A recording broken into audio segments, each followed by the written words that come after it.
Subscribe.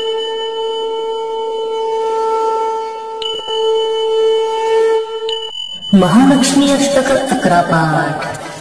Shri गणेशाय नमः। नमस्तेस्तु महामाये श्रीपीठे सुरपूजिते शंखचक्र गदाहस्ते महालक्ष्मी नमोस्तुते। नमस्ते गरुडारूढे कोलासुरभयङ्करी सर्वपापहरे देवी महालक्ष्मी नमोस्तुते। सर्वज्ञे सर्ववरदे सर्वदुष्टभयङ्करी सर्वदुःखहरे देवी महालक्ष्मी नमोस्तुते।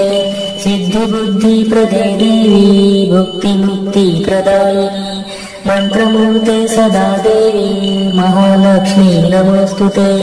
आद्यन्तरहिते देवी आद्यशक्ति महेश्वरी योगजय योग